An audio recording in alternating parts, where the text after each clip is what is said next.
the Frog Prince One fine evening a young princess put on her bonnet and clogs, and went out to take a walk by herself in a wood, and when she came to a cool spring of water that rose in the midst of it, she sat herself down to rest awhile. Now she had a golden ball in her hand, which was her favourite plaything, and she was always tossing it up into the air, and catching it again as it fell.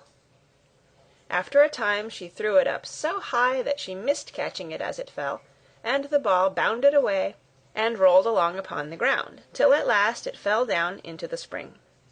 The princess looked into the spring after her ball, but it was very deep, so deep that she could not see the bottom of it. Then she began to bewail her loss, and said, "Alas! if I could only get my ball again, I would give all my fine clothes and jewels, and everything that I have in the world." Whilst she was speaking, a frog put its head out of the water, and said, "Princess, why do you weep so bitterly?" "Alas!" said she, "what can you do for me, you nasty frog? My golden ball has fallen into the spring." The frog said, "I want not your pearls and jewels and fine clothes, but if you will love me and let me live with you, and eat from your golden plate, and sleep upon your bed, I will bring you your ball again." "What nonsense!" thought the princess. "The silly frog is talking. He can never even get out of the spring to visit me, though he may be able to get my ball for me, and therefore I will tell him he shall have what he asks." So she said to the frog, "Well, if you will bring me my ball, I will do all you ask." Then the frog put his head down and dived deep under the water, and after a little while he came up again with the ball in his mouth, and threw it on the edge of the spring.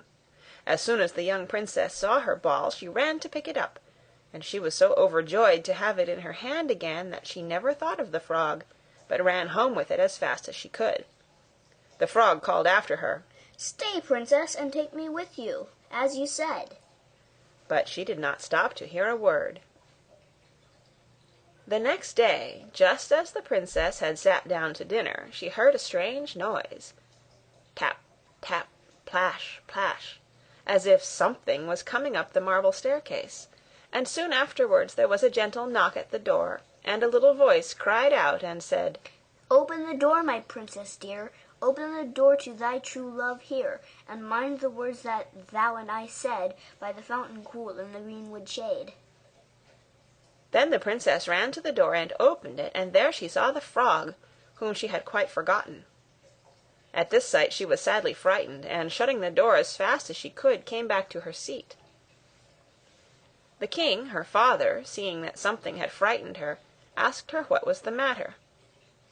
"There is a nasty frog," said she, "at the door, that lifted my ball for me out of the spring this morning.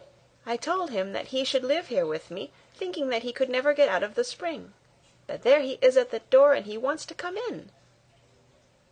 While she was speaking, the frog knocked again at the door, and said, "Open the door, my princess dear, open the door to thy true love here, and mind the words that thou and I said, by the fountain cool in the greenwood shade."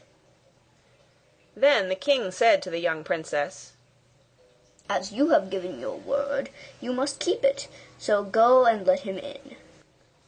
She did so, and the frog hopped into the room, and then straight on, tap, tap, plash, plash, from the bottom of the room to the top, till he came up close to the table where the princess sat.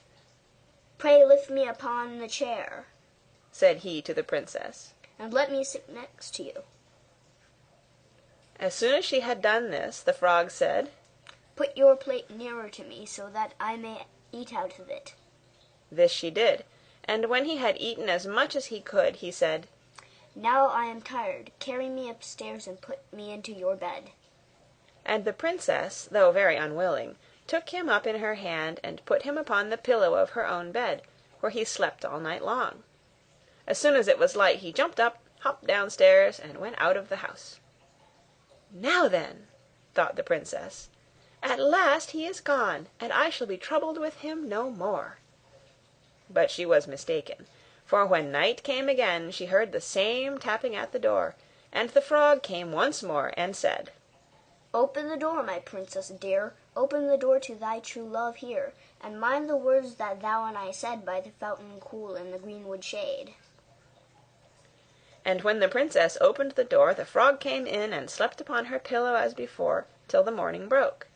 And the third night he did the same. But when the princess awoke on the following morning, she was astonished to see, instead of the frog, a handsome prince, gazing at her with the most beautiful eyes she had ever seen, and standing at the head of her bed. He told her that he had been enchanted by a spiteful fairy, who had changed him into a frog, and that he had been fated so to abide till some princess should take him out of the spring, and let him eat from her plate, and sleep upon her bed for 3 nights. "You," said the prince, "have broken this cruel charm, and now I have nothing to wish for but that you should come with me to my father's kingdom, where I will marry you and love you as long as you live."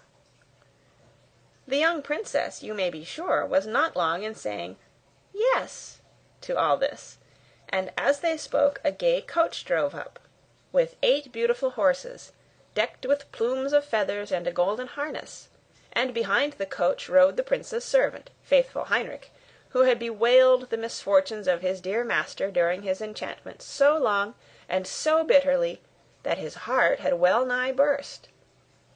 They then took leave of the king, and got into the coach with 8 horses, and all set out, full of joy and merriment, for the prince's kingdom, which they reached safely, and there they lived happily a great many years.